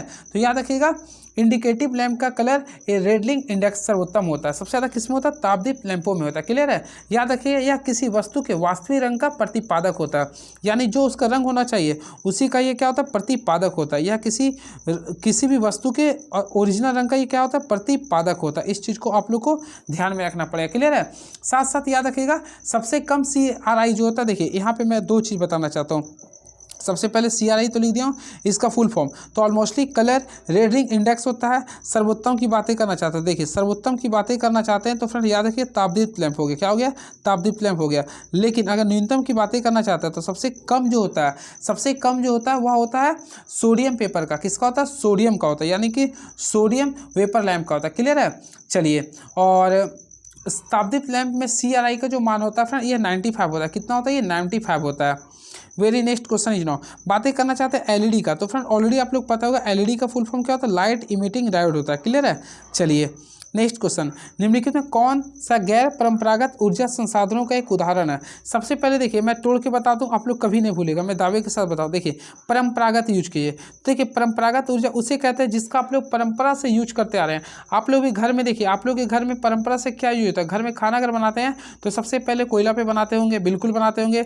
और आप लोग मान लीजिए गाड़ी चलाते हैं तो पेट्रोल से चलाते होंगे, बड़ा गाड़ी इंजन चलाते हैं तो डीजल का प्रयोग करते हैं। तो जिसका परंपरा से यूज करते आ रहा है उसे बोलते हैं परंपरागत ऊर्जा। क्लियर है? लेकिन आप लोग यहाँ पे देखिए क्या लिख रहा है? गैर परंपरागत। तो ऑलमोस्टली यहाँ पे गैर परंपरागत यानी जिसका हम लोग जरूरत के समय यूज करते हैं, यानी कि पवन हो गया। तो right answer option number D को क्लिक कर सकते हैं। काफी इजी क्वेश्चन था ये, तो option number D is the right answer. Clear है? चलिए नेक्स्ट क्वेश्चन, भारत में किसी आवासीय परिसर हेतु सामान्य शक्ति वितरण प्रणाली में 2 फेजों के बीच मध्य वोल्टता कितनी होती है। तो फ्रेंड्स याद रखिए भारत में किसी आवासीय परिसर हेतु सामान्य शक्ति वितरण प्रणाली में 2 फेजों के मध्य वोल्टता जिन्हें लाइन वोल्टेज कहा जाता है उसके भी सामान्यता जो होता है 400 वोल्ट होता है। क्या होता है फ्रेंड? 400 वोल्ट होता है। कितना होता है? 400 वोल्ट होता है। इस चीज़ को याद रखिएगा, कितना होता है? 400 वोल्ट होता है। क्लियर है? चलिए भारत में जो सामान्य होता है वह 400 वोल्ट होता है। वह एक फेज तथा न्यूट्रल के बीच वोल्टता को फेज वोल्टेज कहते हैं। और फेज वोल्टेज का जो वैल्यू होता है वह 230 वोल्टेज होता है। क्लियर है? यहाँ पे क्वेश्चन फिर से समझाता हूँ। देखिए भारत में किसी, देखिए यहाँ पे क्वेश्चन काफ़ी तगड़ा क्वेश्चन है ये। देखिए क्वेश्चन लिख रहा फ्रेंड्स, भारत में किसी आवासीय परिसर हेतु सामान्य शक्ति वितरण प्रणाली में 2 फेजों के मध्य वोल्टता होती है। सबसे पहले आप लोग ऑलमोस्टली फेज के बारे में पढ़े होंगे। तो देखिए मान लीजिए कि हम लोग बनाते हैं डेल्टा के बारे में। देखिए सबसे पहले अगर आप लोग डेल्टा बनाते हैं तो ऑलमोस्टली इसमें भी देखते हैं कुल 3 फेज के रूप में लेते हैं। देखिए हम लोग अगर बनाते हैं तो इसमें देखिए इस टाइप से आप लोग लेते होंगे, 1 फेज 2 फेज और ये 3 फेज होता है। क्लियर है? तो इसके अनुसार आप लोग पढ़े होंगे तो रेड होता है, येलो होता है और क्या होता है? ब्लू होता है। क्लियर है? तो सबसे पहले याद रखिएगा किसी भी, अगर देखिए इसमें तो न्यूट्रल तार नहीं है ना, तो देखिए यहाँ पे स्टार से आप लोगों को अच्छे से पता चल जाएगा। अगर स्टार बनाते हैं तो ऑलमोस्टली आप लोग स्टार बनाए लिए होंगे। ठीक है? चलिए इसको नेक्स्ट वीडियो में बता दूंगा। तो इसका राइट आंसर याद कर लीजिए 400 वोल्ट होता है। क्या होता है? ये 400 वोल्ट होता है। क्लियर है? और साथ में याद रखिएगा भारत में वितरण प्रणाली 3 फेज 4 तार प्रणाली द्वारा किया जाता है। कितना प्रणाली द्वारा किया जाता है? 4 प्रणाली द्वारा किया जाता है। और इसी के लिए भारत में डेल्टा स्टार ट्रांसफार्मर का प्रयोग करते हैं। कौन सा स्टार का प्रयोग करते हैं? डेल्टा स्टार का। ये क्वेश्चन आता है भारत में किसका यूज करते हैं? तो फ्रेंड्स याद रखिए डेल्टा स्टार का, डेल्टा स्टार प्रणाली का यूज करते हैं। इस क्वेश्चन को आप लोग याद करिए, काफ़ी अच्छा क्वेश्चन था ये, मेरे अकॉर्डिंग VVI क्वेश्चन ये पूछता है। तो भारत में डेल्टा स्टार ट्रांसफार्मर का प्रयोग किया था, क्लियर है। अब भारत में घरेलू उपकरण हेतु एक फेज 230 वोल्ट AC पर सप्लाई किया था। देखिए भारत में जो AC का जो सप्लाई करते हैं फेज में, देखिए AC अल्टरनेटिंग करे जो होता है, तो अल्टरनेटिंग करे भारत के उपकरणों में जो होता है एक फेज के लिए, देखिए 1 फेज के लिए जो होता है वह 230 वोल्ट होता है। कितना होता है? 230 वोल्ट होता है। और इसका टॉलरेंस का अगर वैल्यू लिखिएगा तो ±6% होता है। क्या होता है? ±6% होता है, क्लियर है। इस चीज़ को आप लोग को ध्यान में रखना पड़ेगा, क्लियर है। वही 2 फेज की बातें करना चाहते हैं तो 2 फेज के लिए हम लोग कितना लेते हैं? तो 400 वोल्ट लेते हैं। कितना लेते हैं? 400 वोल्ट लेते हैं, क्लियर है। इस चीज़ को भी आप लोग को ध्यान में रखना पड़ेगा। चलिए very next question is now, तो लिख रहा अंतिम खंबे के बाद बढ़ाए गए केबल का क्या उपयोग है। ऑलमोस्टली देखिए अंतिम खंबे के बाद बढ़ाए गए केबल का क्या उपयोग है, तो देखिए ऑप्शन लिख रहा अतिरिक्त तार को बांधने के लिए, खंबे को झुकने से बचाने के लिए, वोल्टेज परीक्षण के लिए, या भूसंपर्क लाइन के लिए। तो ऑलमोस्टली फ्रेंड्स अगर आप लोग बनाइएगा तो देखिए इसका जो राइट आंसर होगा ऑप्शन नंबर बी कीजिए, खंबे को झुकने से बचाने के लिए। तो right answer option number B को क्लिक कर सकते हैं। चलिए very next question is now, armature कुंडली के प्रतिरोध के कारण होने वाले नुकसान को क्या कहा जाता है। तो फ्रेंड्स याद रखिएगा, आर्मेचर कुंडली के प्रतिरोध के कारण होने वाले नुकसान को क्या कहते हैं, तो इसे बोलते हैं आर्मेचर हानि। क्या बोलते हैं? आर्मेचर हानि। तो ऑप्शन नंबर सी को क्लिक कर सकते हैं, क्लियर है। चलिए बातें करना चाहते हैं आर्मेचर हानि के फॉर्मूला के बारे में। सबसे पहले याद रखिएगा आर्मेचर हानि, तो हम लोग आर्मेचर हानि का फॉर्मूला क्या कहते हैं, देखिए आर्मेचर IA लिखते हैं, ऑलमोस्टली आप लोग लिख लेंगे। तो IA लिखते हैं ना, तो हम लोग I का स्क्वायर कर देंगे, फिर देखिए R लिखेंगे A, क्योंकि आप लोग पढ़े होंगे V बराबर क्या, तो IR। तो देखिए I का स्क्वायर कर दीजिए, RA कर दीजिए, ये होता है आर्मेचर हानि का सूत्र। देखिए मैं यहाँ पे लिख देता हूँ ताकि आप लोगों को कभी भूलिए नहीं। देखिए आर्मेचर हानि का जो सूत्र होता है, फिर से मैं बोल देता हूँ, इसका लिखिए I कर दीजिए, यहाँ पे आर्मेचर, इसका स्क्वायर कर दीजिए, फिर लिखिए RA के लिए, ठीक है। तो ये आर्मेचर हानि का सूत्र होता है। जहाँ पे बातें करना चाहता है IA, तो I होता है आर्मेचर धारा होता है, वही RA की बात करना चाहते हैं तो आर्मेचर प्रतिरोध होता है, क्लियर है। बातें करना चाहते हैं आर्मेचर होता क्या, तो ऑलमोस्टली फ्रेंड्स आप लोग देखे भी होंगे और इसके बारे में बहुत अच्छे से गहराई से पढ़े भी होंगे। देखिए आर्मेचर DC मशीन में घूमने वाला भाग होता है, यानी DC मशीन में जो घूमने वाला जो पार्ट्स होता है उसे क्या बोलते हैं? आर्मेचर कहते हैं, क्लियर है। और याद रखिए ये जो होता है सिलिकॉन स्टील की पत्तियों को एक साथ रिवेट करके बनाया जाता है, यानी किसका पत्ती का बना होता है ये, तो सिलिकॉन की पट्टी का बना होता है, क्लियर है। इसके साथ साथ याद रखिएगा आर्मेचर को हमेशा कोर लैमिनेटेड, आर्मेचर जो होता है वो कोर लैमिनेटेड होता है, कोर लैमिनेटेड होता है। इस चीज़ को याद रखिए, आर्मेचर को हम लोग क्या करते हैं? कोर लैमिनेटेड करते हैं, जिससे कि उसमें एडी करंट हानि कम होती है, क्लियर है। और इसके साथ साथ याद रखिए इसकी लेमिनेशन का जो मोटाई होता है वह 0.35 से लेकर 0.6 mm तक होता है। ये सब सारी चीज़ों को आप लोग नोट डाउन कर लीजिए। चलिए very next question is now, डिस्ट धारा मोटर का सॉफ्ट बलाघूर्ण आर्मेचर बलाघूर्ण से हानि के कारण होता है। यहाँ पे क्वेश्चन देखिए क्या लिख रहा, डिस्ट धारा मोटर का सॉफ्ट बलाघूर्ण आर्मेचर बलाघूर्ण से हानि के कारण कम होता है। तो ऑलमोस्टली फ्रेंड देखिए ये घूर्णन की वजह से होता है, किसकी वजह से? घूर्णन की वजह से। तो राइट आंसर कीजिए, तो option number C is the right answer, clear है। याद रखिएगा डिस्ट धारा मोटर का सॉफ्ट बलाघूर्ण उसके आर्मेचर बलाघूर्ण से घूर्णन हानि के कारण कम होता है, क्लियर है। इसके साथ साथ मैं कुछ एक्स्ट्रा फैक्ट्स बताता हूँ। सबसे पहले याद रखिए सॉफ्ट हानि, देखिए मैं लिख देता हूँ, देखिए सॉफ्ट टॉर्क, यहाँ पे सिंपल वे में याद रखिए, सिंपल वे में सॉफ्ट टॉर्क का जो फार्मूला होता है आर्मेचर का टॉर्क, सबसे पहले याद रखिए आर्मेचर का टॉर्क माइनस घूर्णन टॉर्क होता है, क्लियर है। चलिए अब नेक्स्ट क्वेश्चन, तो फ्रेंड्स सॉफ्ट बातें करना चाहते हैं, देखिए यहाँ पे थोड़ा कंफ्यूज मैं हो गया हूँ। सॉफ्ट देखिए मैं आप लोगों को बताना चाहता हूँ सॉफ्ट बलाघूर्ण होता क्या, देखिए इस चीज़ के बारे में बताता हूँ। देखिए उपयोगी यांत्रिक कार्य करने के लिए सॉफ्ट उपलब्ध वास्तविक टॉर्क को हम लोग बोलते हैं सॉफ्ट टॉर्क बोलते हैं, क्लियर है। और इसका जो मात्रक होता है हमेशा याद रखिए न्यूटन मीटर होता है। क्या होता है? न्यूटन मीटर होता है।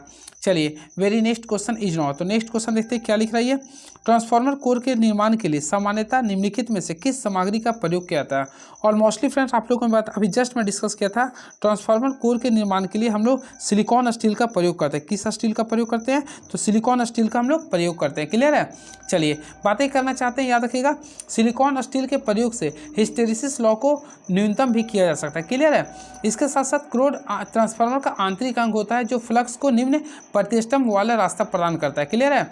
इसके साथ साथ याद रखिएगा सिलिकॉन स्टील में सिलिकॉन की जो मात्रा होती है वह 3 से 5% के बीच में होती है। चलिए अब नेक्स्ट क्वेश्चन आप लोगों के सामने देखिए टोटल 32 क्वेश्चन में बता दिए अभी तक। क्वेश्चन नंबर ये क्वेश्चन नंबर 33 पॉइंट स्टार्टर का प्रयोग किया जाता है। देखिए सबसे पहले 3 पॉइंट स्टार्टर के बारे में बताना चाहता हूँ। 3 पॉइंट स्टार्टर का जो प्रयोग करते हैं आर्मेचर धारा को न्यूनतम करने के लिए करते हैं। कहाँ पे करते हैं? आर्मेचर धारा को न्यूनतम करने के लिए करते हैं। तो ऑप्शन के अकॉर्डिंग देखिए तो ऑप्शन नंबर ए को क्लिक करिएगा। Option number A is the right answer. Clear है? तो 3 पॉइंट स्टार्टर का प्रयोग आर्मेचर धारा को न्यूनतम करने के लिए करते हैं। क्लियर है? इसके साथ साथ याद रखिएगा 3 पॉइंट स्टार्टर का प्रयोग शंट तथा कंपाउंड मोटर के चालू करने में लिए करते हैं। कल आप लोग देखे होंगे मेरे पास कमेंट आया था कि क्वेश्चन नंबर 41 आप गलत बताएं। तो फ्रेंड्स मैं आप लोगों को बताना चाहता हूँ 3 पॉइंट स्टार्टर में 3 पॉइंट स्टार्टर का प्रयोग करते हैं हम लोग शंट। देखिए इसमें मैं बता देना चाहता हूँ शंट और कंपाउंड मोटर के लिए करते हैं। क्लियर? इस चीज़ को याद रखिएगा। और देखिए यहाँ पे मैं आप लोगों को बताया था 2 होता, 3 होता, 4 होता है। क्लियर है? तो इस प्रकार मैं आप लोगों को बताया था। चलिए अब नेक्स्ट क्वेश्चन देखते हैं क्या लिख रहा है ये। तो नेक्स्ट क्वेश्चन आप लोगों के बीच में ये रहा, निम्नलिखित में से कौन सा आग का कारण नहीं है? गलत फ्यूज रेटिंग, ढीले कनेक्शन, लाइन व न्यूट्रल के बीच क्षतिग्रस्त इंसुलेशन, 3 फेज मोटर में रिवर्स कनेक्शन। तो देखिए बोला कौन सा कारण नहीं है। तो ऑलमोस्टली देखिए गलत फ्यूज को रेटिंग कीजिए, इससे आग लग सकता है। ढीले कनेक्शन से भी लग सकता है। लाइन व न्यूट्रल के बीच क्षतिग्रस्त इंसुलेशन से भी हो सकता है। लेकिन 3 फेज मोटर में रिवर्स कनेक्शन से कभी भी आग नहीं लगता। तो ऑप्शन नंबर डी को क्लिक कर सकते हैं। क्लियर है? तो option number D is the right answer. देखिए अगर +2Q तथा -5Q चार्ज वाले 2 चार्ज किए गए पिंडों को संपर्क में लाया जाता है तो कुल चार्ज क्या होगा? तो ऑलमोस्टली फ्रेंड्स आप लोग सॉल्यूशन किए होंगे। तो सबसे पहले याद रखिएगा कुल चार्ज निकालना। तो हम लोग यहाँ पे लिख रहा है +2Q, फिर यहाँ पे -5Q लिख रहा है। अब आप लोग सॉल्व कीजिए तो ऑलमोस्टली देखते हैं -3Q होगा, यानी ऑप्शन नंबर डी को क्लिक कर सकते हैं। क्लियर है? चलिए नेक्स्ट क्वेश्चन। एक थ्री फेज 4 ध्रुव 50 हर्ट्ज से प्रेरण मोटर 140 रोटेशन पर मिनट पर 4800 वाट विकसित करता है। यदि स्टेटर हानि 320 वाट है तो स्टेटर इनपुट ज्ञात करें। सबसे पहले हम लोग क्या करेंगे? देखिए यहाँ पे आप लोग सॉल्व करने का प्रयास कीजिए। सबसे पहले हम सिंक्रोनस स्पीड निकालेंगे। तो सिंक्रोनस स्पीड NS निकालेंगे तो ऑलमोस्टली फार्मूला पढ़ेंगे 120 गुना फ्रीक्वेंसी यानी 50 दिया है और पोल की संख्या देखेंगे तो 4 लिख रहा है। यहाँ से आप लोग सॉल्व किए तो टोटल सॉल्व किए तो 1500 आएगा। क्या आएगा? 1500 RPM आएगा। क्लियर है? और हम लोग यहाँ से निकालेंगे स्लिप का। और मोस्टली फ्रेंड्स आप लोग स्लिप का फार्मूला जानते होंगे तो क्या लिखते हैं? NS माइनस NR बाई क्या करते हैं? NS करते हैं इंटू 100 करते हैं। ये फार्मूला को हम लोग यूज करेंगे। तो आप लोग देख सकते हैं NS का वैल्यू कितना था? 1500 था। क्लियर? अब NR का वैल्यू आप लोग के बीच में लिख रहा था 1440 लिख रहा था। ये लिख देंगे बाई के रूप में। अगर आप लोग देखिएगा तो NS का वैल्यू था 1500। क्लियर है? अब इसको मल्टीप्लाई किससे करेंगे? 100 से। तो इसको अगर आप लोग सॉल्व करते हैं तो ये 4% आएगा। क्या आएगा? 4% इसका आप लोग का स्लिप आ रहा। लेकिन फ्रेंड्स आप लोग को यहाँ पे क्वेश्चन लिख रहा है स्टेटर हानि 300 वाट दिया है। तो आप लोग को निकालना है स्टेटर इनपुट क्या होगा। तो इसके लिए मैं आप लोगों को बताना चाहता हूँ सबसे पहले आप लोग क्या कीजिए PG निकालिए। तो इसको निकालने के लिए हम लोग क्या करेंगे? देखिए आप लोग PM यानी PM/1 माइनस S करेंगे स्लिप। तो ऑलमोस्टली अगर आप लोग निकालते हैं तो सबसे पहले स्लिप। तो देखिए स्लिप के लिए हम लोग क्या करते हैं? जो आपका प्रतिशत आया उससे हम लोग देखिए यहाँ पे सिंपल में PM। तो PM का अगर आप लोग वैल्यू देखिएगा तो कितना लिख रहा है? पावर लिख रहा था 4800 वाट। तो हम लोग 48 लिख देंगे। क्लियर है? अब देखिए 1 माइनस स्लिप का वैल्यू लिख रहा था 4%। तो 4% को पॉइंट में लिखे तो 0.4 आएगा। क्लियर है? तो यहाँ से सॉल्व किए तो ये आप लोग का आ जाएगा 5000 वाट आएगा। कितना आएगा? 5000 वाट। और हम लोग को क्वेश्चन लिख रहा है आप लोग को स्टेटर इनपुट बोल रहा। तो स्टेटर इनपुट के लिए हम लोग फार्मूला लिखते हैं। सबसे पहले PG करते हैं। क्या करते हैं? PG यानी पावर जो दिया उसके साथ साथ स्टेटर लॉस करते हैं। तो ऑप्शन के अकॉर्डिंग देखिएगा PG। तो ऑलमोस्टली देखें PG का वैल्यू में कितना लाया था? 5000 और स्टेटर लॉस का वैल्यू अगर देखेंगे तो 320 था। और हम लोग इसको दोनों को ऐड कर देंगे तो सिंपल में 5320 आप लोग का वाट आंसर आ जाएगा। तो ये रहा आंसर। तो ऑप्शन के अकॉर्डिंग आता है 5320 जो कि ऑप्शन नंबर C को क्लिक कर सकते हैं। चलिए नेक्स्ट क्वेश्चन। आज का जो क्लास है फ्रेंड धुआं कर दे रहा जो जिस टाइप्स का क्वेश्चन है मैं अभी फील कर रहा हूँ इस चीज़ का। चलिए कोई नहीं फिर भी देखिए नेक्स्ट क्वेश्चन। दिए गए चित्र में निम्नलिखित में कौन सा हैंड टूल दर्शाया गया है? तो ऑलमोस्टली आप लोग देख सकते हैं इसमें ऑप्शन नंबर B को देखिएगा। ये क्या रिंच है? ये आप लोग घर में भी यूज किए होंगे तो ये इसको बोलते हैं रिंच बोलते हैं। क्या बोलते हैं? रिंच है। क्लियर है? तो option number B is the right answer. चलिए एक यदि DC शंट मोटर पर भार बढ़ जाए तो गति में कमी का प्राथमिक कारण क्या होगा? तो फ्रेंड इसका राइट आंसर होता है फर्स्ट EMF में कमी यानी कि रिडक्शन इन बैक EMF। तो राइट आंसर कीजिए तो ऑप्शन नंबर अगर देखिए तो ऑप्शन नंबर A को क्लिक कीजिएगा। क्लियर है? याद रखिए यदि DC शंट मोटर का भार बढ़ाया जाता है तो गति थोड़ा सा कम हो जाती है। चलिए अब इसी के कारण क्या होता है? गति में कमी का प्राथमिक कारण होता है EMF में कमी होना। क्लियर है? चलिए नेक्स्ट क्वेश्चन। निम्नलिखित में कौन सा विद्युत का कमजोर चालक है? तो देखिए विद्युत का सबसे कमजोर चालक ऑप्शन के कौन, एल्युमिनियम, सिल्वर, कॉपर या प्लास्टिक। तो देख सकते हैं ऑप्शन नंबर डी होगा आप लोग का, यानी कि प्लास्टिक सबसे, और सबसे जो अच्छा चालक होता है सिल्वर होता है, यानी एजी होता है। क्लियर है? चलिए very next question is no. तो फ्रेंड नेक्स्ट क्वेश्चन देखते हैं क्या लिख रहा है ये। तो नेक्स्ट क्वेश्चन आप लोग के बीच में ये रहा। तो हाँ, टर्मिनल्स बनाने के लिए साधारणतः किस आधार पदार्थ का इस्तेमाल किया जाता है? सॉरी, टर्मिनल्स बनाने के लिए साधारणतः किस आधार पदार्थ का इस्तेमाल किया जाता है? और मोस्टली फ्रेंड्स हम लोग हमेशा यूज करते हैं टर्मिनल्स बनाने के लिए तांबा का प्रयोग करते हैं। तो ऑप्शन है बिल्कुल ऑप्शन नंबर डी को क्लिक कर सकते हैं, option number D is the right answer. Soldering में भराव धातु का गलन बिंदु क्या होता है? तो फ्रेंड देखिए इसका जो राइट आंसर होगा हमेशा याद रखिएगा 420 डिग्री सेल्सियस से नीचे होता है। तो राइट आंसर ऑप्शन नंबर ए को क्लिक कीजिएगा।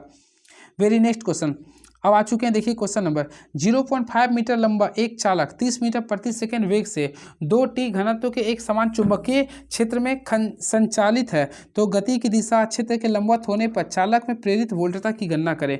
तो फ्रेंड इसके लिए हम लोग क्या करना, गणना करना है। तो हम लोग क्या करना, ई, तो ई का फॉर्मूला मैं आप लोग को बताता है BI भी, देखिए BI भी कीजिएगा फिर sin थीटा कीजिएगा। क्लियर है? और आप लोग सॉल्व कीजिए, सॉरी BL भी लिखते हैं। तो लोग देखिए B, तो B का वैल्यू अगर हम लोग देखेंगे तो टोटल कितना था, तो ऑलमोस्टली आप लोग देखेंगे तो B का वैल्यू कितना लिख रहा था। तो इसमें अगर आप लोग देख रहे हैं 2 लिख रहा है, कितना लिख रहा था ये 2 लिख रहा। फिर L लेंथ का अगर वैल्यू देखें तो 0.5 लिख रहा है। क्लियर है? V, तो V का वैल्यू देखेंगे तो 30 लिख रहा था, 30 मीटर पर सेकंड लिख रहा था। अब sin 90, लंबवत में 90 होता है तो sin 90 की वैल्यू 1 होता है। अगर आप लोग सॉल्व कीजिए तो E का भी जो वैल्यू आएगा 30 वोल्ट आएगा। क्या आएगा friend? 30 volt is the right answer. तो ऑप्शन के अकॉर्डिंग जाएगा तो 30 वोल्ट, जो कि ऑप्शन नंबर में जाए तो ऑप्शन नंबर डी को क्लिक कर सकते हैं। चलिए नेक्स्ट क्वेश्चन, यदि किसी प्रतिरोधक के 3 रंग बैट्स पीले, बैगनी और ब्राउन है तो प्रतिरोधक का मान क्या होगा? सबसे पहले मैं कल इसका ट्रिक बताया था।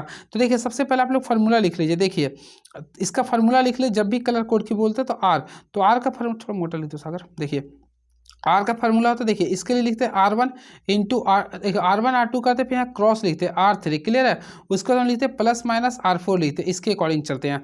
और हम लोग देखिए सबसे पहले 3 रंग बैट्स पीले, तो ऑलमोस्टली आप लोगों को पता है पीला का कलर का जो वैल्यू होता है, देखिए पीला, तो पीला का जो वैल्यू होता है 4 होता है। क्या होता है? 4 लिख दिए हैं। फिर बैगनी, तो बैगनी का 7 होता है, 7 लिख दिए। फिर लिख रहा है ब्राउन, तो यहाँ पे क्रॉस करेंगे तो ब्राउन, तो ऑलमोस्टली फ्रेंड ब्राउन का जो वैल्यू होता है 10⁻1 होता है, तो 10⁻1 कर दिए हैं। क्लियर है? अब R4 के बारे में कुछ नहीं लिख रहा, तो आप लोग इसको सॉल्व किया, तो 4 7 में कर दिया हूँ, और 10 पर पावर 1 है तो यानी इसका वैल्यू 0 होगा, तो 470 ओम होगा। तो ऑप्शन है, तो 400 ऑप्शन यानी ऑप्शन नंबर ए को क्लिक कर दीजिए। चलिए नेक्स्ट क्वेश्चन, एक सामान्य आधार कनेक्शन में धारा प्रवर्धक कारक 0.9 है, यदि उत्सर्जक धारा IMA है तो बेस धारा का मान क्या होगा? तो फ्रेंड्स इसको अगर आप लोग सॉल्व करते हैं तो देखिए इसको क्या कीजिएगा, 1 में से सिंपल में 0.9 को घटा दीजिए, तो क्या आएगा वैल्यू, तो 1 में से घटाए तो 0.1 आएगा, 0.1 आएगा। ऑप्शन है तो 0.1 माइक्रो एम्पियर आएगा। तो ऑप्शन नंबर ए को क्लिक कर दीजिए। चलिए नेक्स्ट क्वेश्चन, मिक्सर ग्राउंडिंग में सार्वभौमिक मोटर का प्रयोग किया था। तो ऑलमोस्टली फ्रेंड्स आप लोग पढ़े भी होंगे, तो मिक्सर ग्राउंडर में हम लोग किस मोटर का प्रयोग करते हैं? तो याद रखिएगा इसमें यूनिवर्सल मोटर के बारे में बोल रहा ना, तो हमेशा याद रखिएगा इसमें एक प्रकार का फील्ड वाइंडिंग और आर्मेचर वाइंडिंग होते हैं। तो राइट आंसर कीजिए तो ऑप्शन नंबर सी को क्लिक कर सकते हैं, यानी option number C is the right answer. याद रखिएगा फील्ड वाइंडिंग तथा आर्मेचर वाइंडिंग दोनों का मिक्सर ग्राउंडर के सार्वत्रिक मोटर में उपयोग किया जाता है। सार्वत्रिक मोटर को AC तथा DC दोनों सप्लाई पर चलाया जा सकता है। क्लियर है?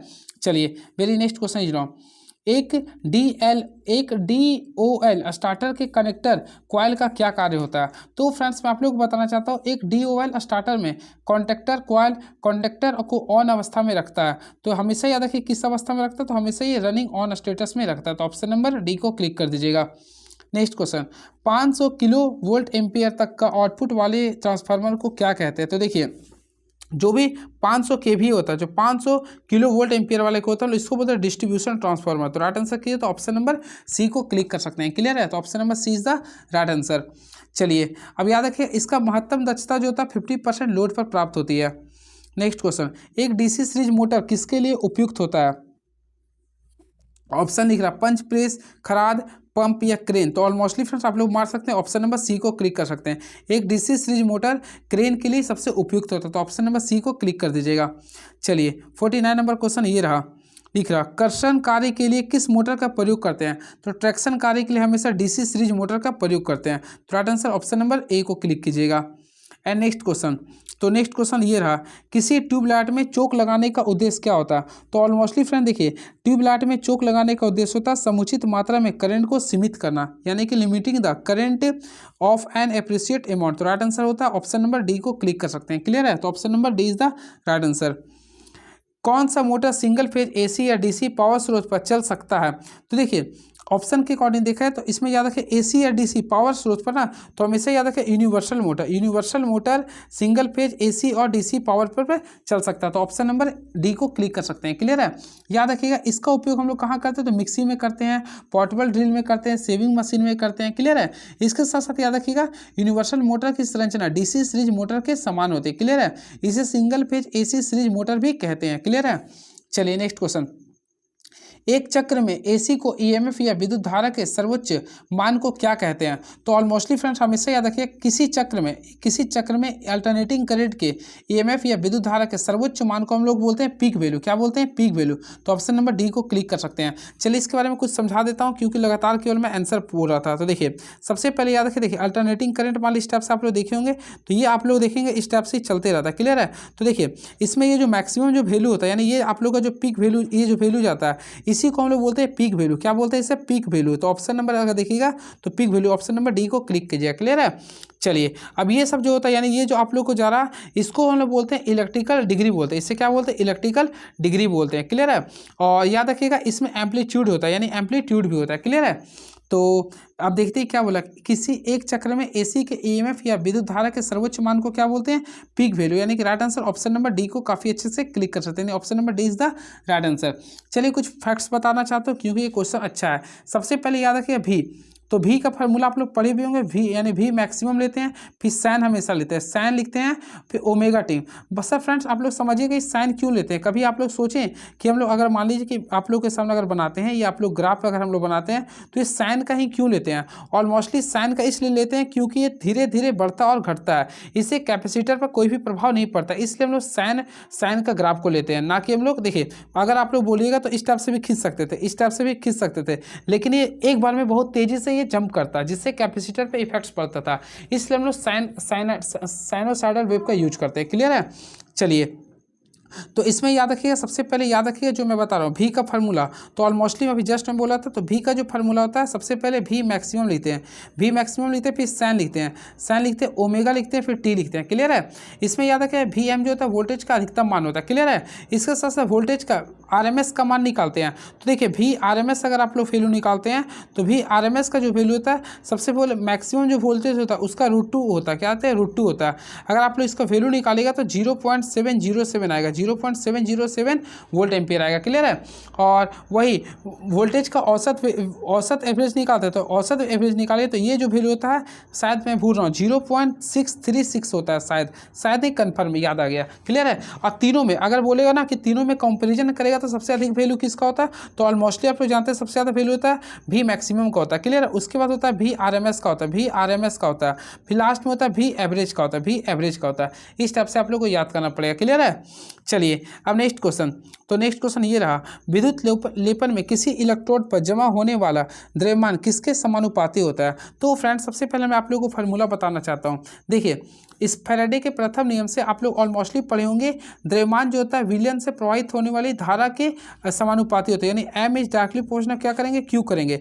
अब देखिए यहाँ से हम लोग क्यू बराबर क्या होता है? आई टी होता है, क्यू बराबर क्या होता है? आई टी लेते हैं। क्लियर है? ऑलमोस्टली हम लोग प्रोपोर्शनल को हटाते हैं तो यहाँ पे जे लेते हैं, जेड आई टी लिखेंगे। अब ये जेड जो होता है एक प्रकार का विद्युत रासायनिक तुल्यांक होता है।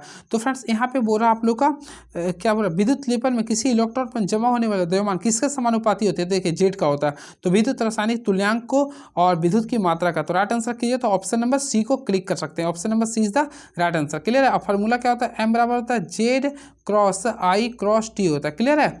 चलिए very next question no, open coil winding प्रयोग की जाती है। सिंपल में याद रखिए ओपन कॉइल वाइंडिंग का जो हम लोग प्रयोग करते हैं वह एसी मशीन में करते हैं। कहाँ पे करते हैं? एसी मशीन में। तो ऑप्शन के अकॉर्डिंग जाइएगा तो ऑप्शन नंबर सी को क्लिक कर सकते हैं, यानी option number C is the right answer. Clear है? चलिए अब नेक्स्ट क्वेश्चन देखते हैं क्या लिख रहा।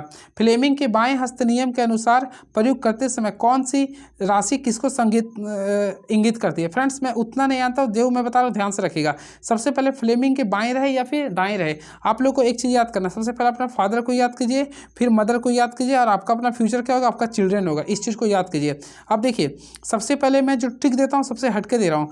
F4 होता है फोर्स, F4 क्या होता है, फोर्स होता है। सबसे पहले फोर्स होगा या फिर डायरेक्शन लिख सकते हैं। M4 होता है मैग्नेटिक फ्लक्स कीजिए या फिर मैग्नेटिक फील्ड कीजिएगा, क्लियर है। C4 होता है करंट। ये होता है तीन चीज़ का। अब बातें करना चाहते हैं कौन किसको शो कर रहा है। अपना कोई भी उंगली हाथ निकाले, चाहे बायां या दायां। तो सबसे पहले देखिए उंगली होगा तो अंगूठा हो गया आप लोग का फोर्स के लिए हो गया, क्लियर है। उसके बाद तर्जनी आता है, तर्जनी हो गया आप लोग का मैग्नेटिक फील्ड के लिए। उसके बाद बीच में जो आता है मध्यमा, मध्यमा हो गया करंट के लिए, क्लियर है।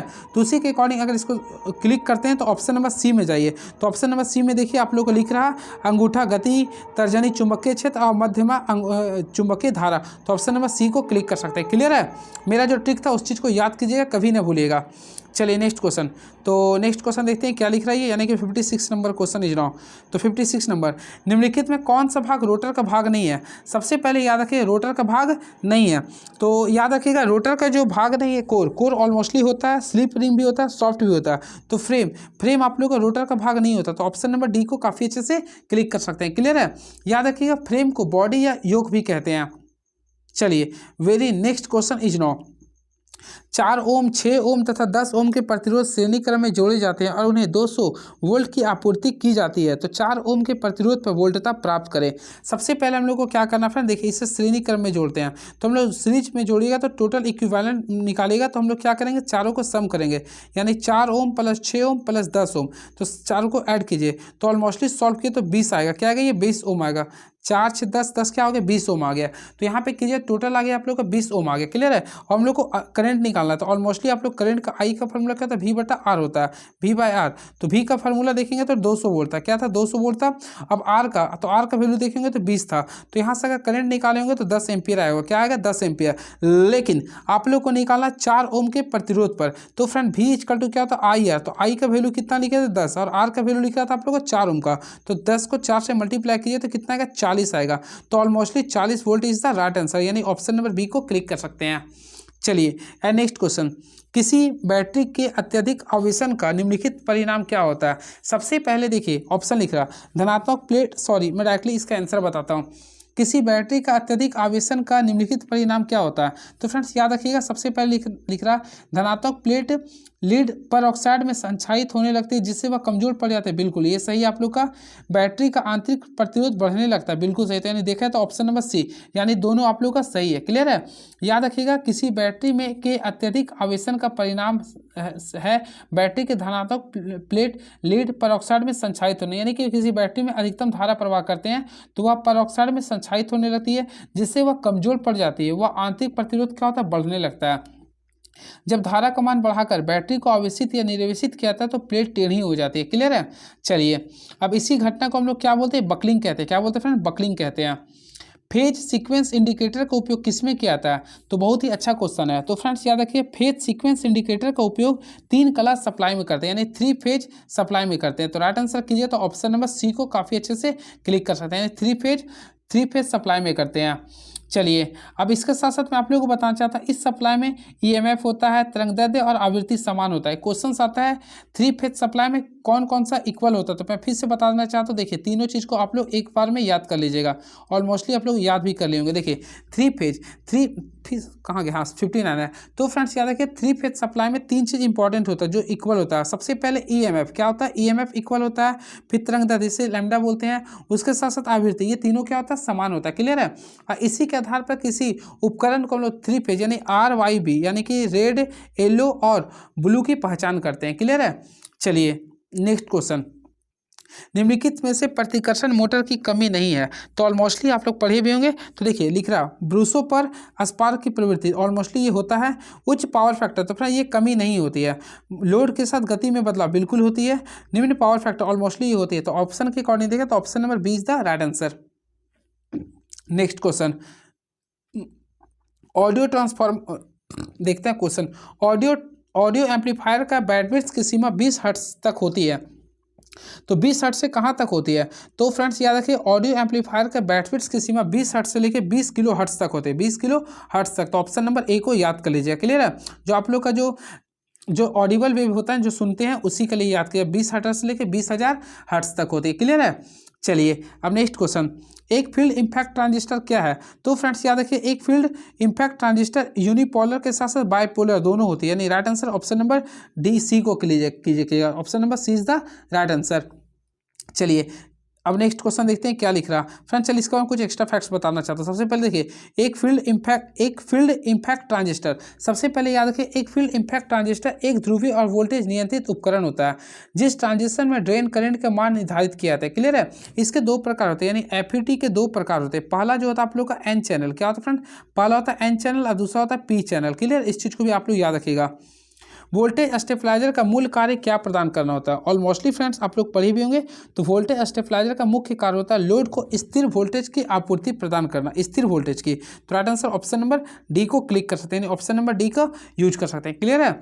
चलिए इसके साथ साथ फ्रेंड इसमें याद रखिएगा, इसे स्वचालित वोल्टेज नियंत्रक भी बोलते हैं, यानी AVR के रूप में जाना जाता है। क्लियर है? चलिए अब very next question is now, batten holder में प्लास्टिक सेट किससे बचने के लिए लगाई जाती है? तो याद रखिए, बरसात की पानी से बचने के लिए लगाते हैं। तो right answer option number C को क्लिक कीजिएगा। अब नेक्स्ट क्वेश्चन दिख रहा, क्या होता है जब एक अल्टरनेटर को अति उत्तेजित कहा जाता है? तो फ्रेंड देखिए, जब भी अति उत्तेजित कहेंगे तो यानी कि देखिए ओवर एक्साइटेड बोलेंगे तो इससे हम लोग बोलते हैं पश्चगामी, यानी कि लैगिंग बोलते हैं। क्या बोलते हैं? लैगिंग बोलते हैं। तो राइट आंसर जाएगा तो ऑप्शन नंबर सी को क्लिक कर दीजिएगा। क्लियर है? चलिए नेक्स्ट क्वेश्चन, परिपथ एसी हो या डीसी, किसी इलेक्ट्रॉनिक कंपोनेंट्स में प्रभावित धारा का परिमाण घटाने में सबसे प्रभावी कौन होता है? तो फ्रेंड्स याद रखिएगा, परिपथ एसी हो या डीसी, किसी इलेक्ट्रॉनिक्स कंपोनेंट से प्रभावित धारा का परिमाण घटाने में सबसे प्रभावी जो होता है वह प्रतिरोध होता है। क्या होता है? प्रतिरोध। तो ऑप्शन नंबर बी को क्लिक कर सकते हैं, यानी option number B is the right answer. 250 volt 100 watt lamp का प्रतिरोध क्या होगा? तो यहाँ से आप लोग को न्यूमेरिकली सॉल्व करना पड़ेगा। देखिए सबसे पहले हम लोग क्या करेंगे, प्रतिरोध निकालना है। तो हम लोग क्या करेंगे, ऑलमोस्टली पढ़ेंगे, पी का फॉर्मूला क्या होता है? V² होता है। क्लियर है? हम लोग यहाँ से R निकालना है। तो हम लोग R अगर निकालना है तो फ्रेंड्स हम लोग क्या लिख सकते हैं? R बराबर लिखेंगे V² लिखेंगे, V²P।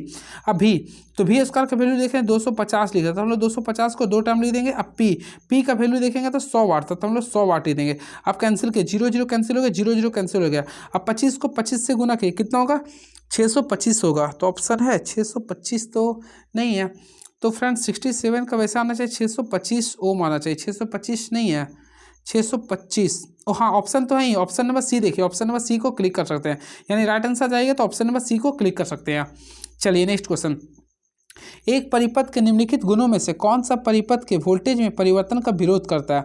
और मोस्टली फ्रेंड देखिए, किसी परिपथ में जो परिपथ के वोल्टेज में परिवर्तन, देखिए यहाँ पे परिवर्तन का विरोध जो करता है उसे हम लोग क्या बोलते हैं? तो कैपेसिटेंस बोलते हैं। क्या बोलते हैं? कैपेसिटेंस। याद रखिए, किसी भी परिपथ में परिपथ के वोल्टेज के परिवर्तन का जो विरोध करता है उसे बोलते हैं कैपेसिटेंस बोलते हैं, यानी option number B is the right answer. Clear है? तो याद रखिए, किसी बंद परिपथ में वोल्टेज परिवर्तन का जो विरोध करता है उसे बोलते हैं धारिता बोलते हैं। क्या बोलते हैं? धारिता। बातें करना चाहते हैं धारिता के बारे में, तो हमेशा याद रखिएगा, संधारित्र को सर्किट में हमेशा समांतर में जोड़ते हैं। किस क्रम में जोड़ते हैं? तो इसे याद रखिएगा, समांतर क्रम में जोड़ते हैं। क्लियर है? समांतर क्रम में जोड़ते हैं तो यह पूर्ण रूप से चार्ज हो जाता है। क्लियर है? साथ में याद रखिए, इसका जो मात्रक होता है, देखिए इसका फॉर्मूला लिखते हैं, तो कैपेसिटेंस का फॉर्मूला C होता है Q/V होता है। क्या होता है? Q/V होता है। अब Q का फॉर्मूला होता है कुलॉम यानी Q का ऐसे मतलब कुलॉम होता है, और V यानी वोल्ट होता है। तो कुलॉम पर वोल्ट को हम लोग बोलते हैं फैराड बोलते हैं। क्या बोलते हैं? फैराड बोलते हैं, फैराड बोलते हैं, यानी जिसे हम लोग F से सूचित करते हैं। अब फ्रेंड देखिए, फराड अलग होता है, फराड अलग होता है, फैराड अलग होता है। तो इसका जो यूनिट होता है फैराड होता है। क्या होता है? फैराड होता है। अब फराड जो होता है शायद वो ऊर्जा का होता है, इसे कंफर्म कर लीजिएगा। तो ये होता है फैराड होता है। क्लियर है? और याद रखिए, एक फैराड का जो वैल्यू होता है आई थिंक 96500 कुलॉम होता है। इस चीज़ को देख लीजिएगा, कंफर्म मैं बोल रहा हूँ। क्लियर है? चलिए अब बातें करना चाहते हैं फैराड का, तो फ्रेंड्स याद रखिएगा, फैराड, सबसे पहले फैराड के बारे में जान लीजिए। तो फैराड का जो फार्मूला होता है, एक फैराड का वैल्यू कितना होता है? तो फिर से मैं बोल रहा हूँ 96500 कुलॉम होता है। क्लियर है? इसको सी से ही हम लोग डिनोटेट करते हैं। क्लियर है? चलिए अब बातें करना चाहते हैं इसमें ऑप्शन के अकॉर्डिंग। देखिए इसमें लिख रहा है इंडक्टेंस का, तो ऑलमोस्टली मैं बताना चाहते हैं, देखिए इस टाइप से जो होता है उसे बोलते हैं इंडक्टेंस बोलते हैं। क्लियर है? और इंडक्टेंस जो होता है किसी बंद परिपथ में धारा परिवर्तन का विरोध करता है। यदि अगर बोलेगा धारा परिवर्तन, देखिए मैं तीनों को सबसे पहले बता देना चाहता हूँ। देखिए आप लोग सबसे पहले LCR याद कीजिए, LCR, ये जो तीनों मैं बोला हूँ ना, ये सब हमेशा धारा का, कोई प्रतिरोध का, कोई वोल्टेज का विरोध करता है। सबसे पहले याद रखिए L के बारे में। तो जो L जो होता है इंडक्टेंस, तो इंडक्टेंस जो होता है वह यानी कि करंट को विरोध करता है। किसको विरोध करता है? करंट को। अब इसका सिंबल देखिए, इस टाइप से आप लोग कर सकते हैं, ये सिंबल होता है। इसके साथ साथ इसका जो SI मात्रक होता है इसका ओम होता है। क्या होता है फ्रेंड? ओम होता है। इसके साथ साथ इसका जो प्रतीक होता है L होता है। ये किसका मैं बताऊं? प्रेरक को बताऊं, यानी इंडक्टेंस का। क्लियर है? कैपेसिटेंस की बातें करना चाहते हैं, और मोस्टली फ्रेंड्स कैपेसिटेंस जो होता है या बंद परिपथ में, ये बंद परिपथ में याद रखिए ये वोल्टेज का विरोध करता है। किसका विरोध करता है? ये वोल्टेज का विरोध करता है। क्लियर है? इसके साथ साथ याद रखिएगा इसका जो SI मात्रक होता है, देखिए इसका यूनिट, देखिए इस टाइप से आप लोग इसको शो करते होंगे। क्लियर है? और इसका जो यूनिट, इसका SI मात्रक क्या होता है? फैराड होता है। क्या होता है? फैराड होता है। क्लियर है? चलिए अब नेक्स्ट बच गया कंडक्टिविटी। तो कंडक्टिविटी फ्रेंड्स आप लोग कमेंट बॉक्स में लिखिए कंडक्टिविटी। देखिए कंडक्टिविटी को हम लोग सिग्मा से डिनोटेट करते हैं। ये जो आप लोग का होता है अपोजिट होता है, या आप लोग का होता है रेजिस्टिविटी का, यानी कि रेजिस्टिविटी का उल्टा जो होता है वो कंडक्टिविटी होता है। क्लियर है? और इसका SI मात्रक निकालिए तो ओम इनवर्स और मीटर इनवर्स होता है। ओम इनवर्स और मीटर इनवर्स होता है। क्लियर है? वही बातें करना चाहते हैं लास्ट ऑप्शन। तो लास्ट ऑप्शन लिख रहा है प्रतिरोध का। तो सबसे पहले प्रतिरोध आप लोग बचपन से ये प्रतिरोध होता है। अब प्रतिरोध क्या होता है? किसी बंद परिपथ में धारा का विरोध करता है। अगर बंद परिपथ में धारा का जो प्रतिरोध विरोध करता है उसे बोलते हैं प्रतिरोध। लेकिन वही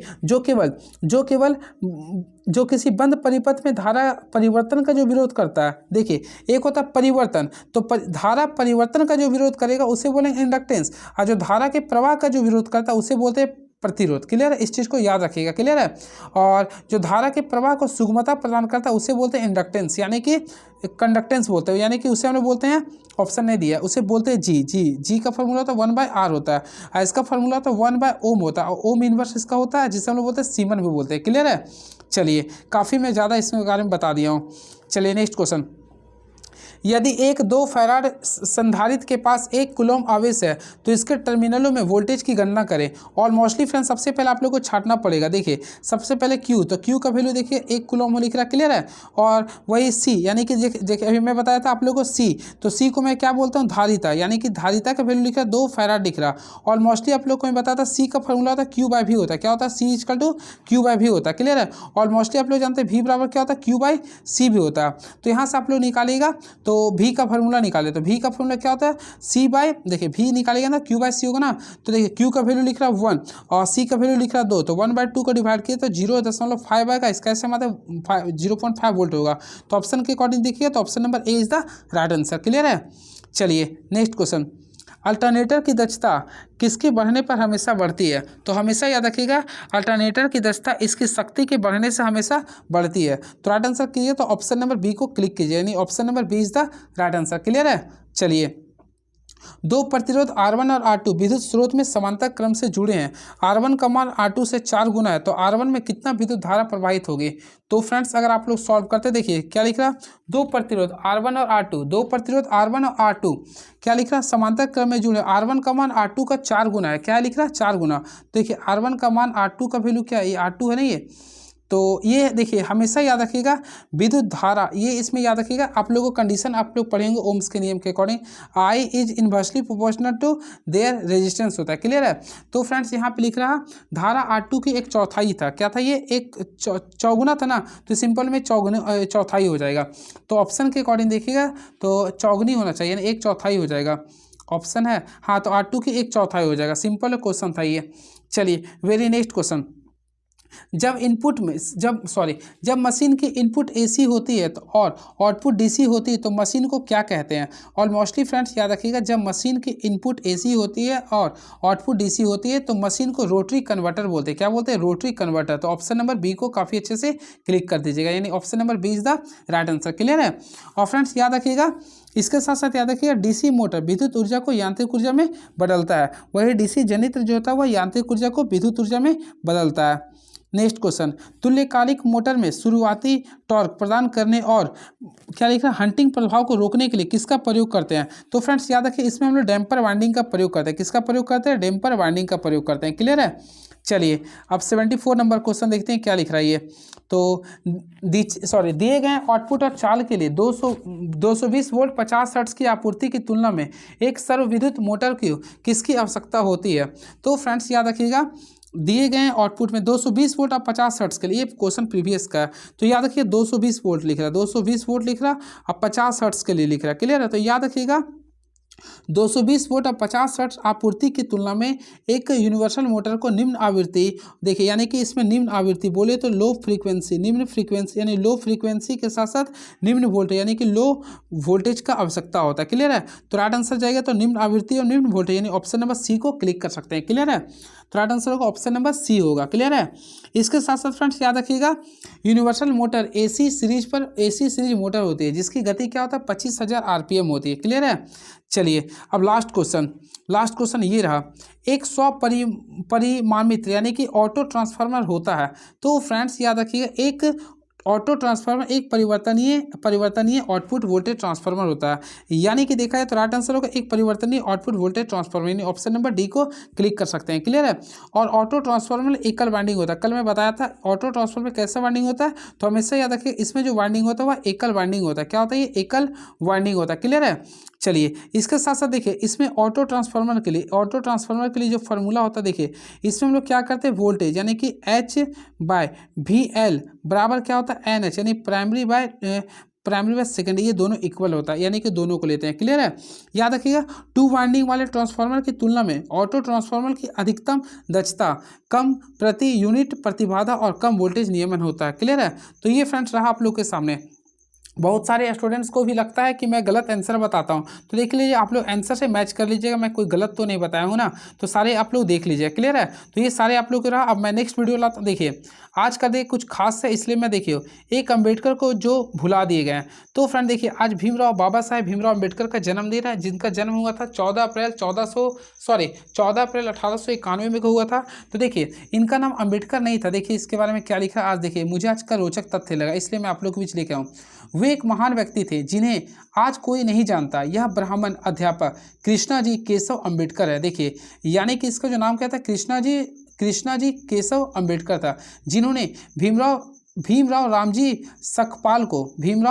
सकपाल को अपना सरनेम अम्बेडकर देकर भीमराव रामजी अम्बेडकर बनाया। यानी कि फ्रेंड देखिए सबसे पहले भीमराव अम्बेडकर जो है उसका पूरा नाम अगर देखा जाए तो भीमराव रामजी अम्बेडकर है। क्लियर है? भीमराव रामजी अम्बेडकर है। अब जिसमें उसका जो अम्बेडकर जो उपनाम दिया गया है उनके शिक्षक, उनके अध्यापक कृष्णा जी केशव अम्बेडकर ने दिया था। क्लियर है? जिस बनाया उसको पढ़ाया लिखाया तथा अग्रिम अध्ययन के लिए विदेश भेजने हेतु गायकवाड़ बड़ौदा महाराज में सिफारिश करके छात्रवृत्ति की व्यवस्था कराई थी। तो ये महान सख्त और डॉक्टर भीमराव अम्बेडकर को नमन है, जिन्होंने आज हमें जो हम लोग को सिखाता है कि क्या होता है नियम, यानी जिसकी वजह से हम लोग जिसकी वजह से फ्रेंड्स आप अपने संविधान के अनुसार सुरक्षित हैं, उनका जन्मदिन है। तो सभी को मेरी तरफ से डॉक्टर भीमराव अम्बेडकर की जयंती है हार्दिक शुभकामनाएं। क्लियर है? Thank you so much.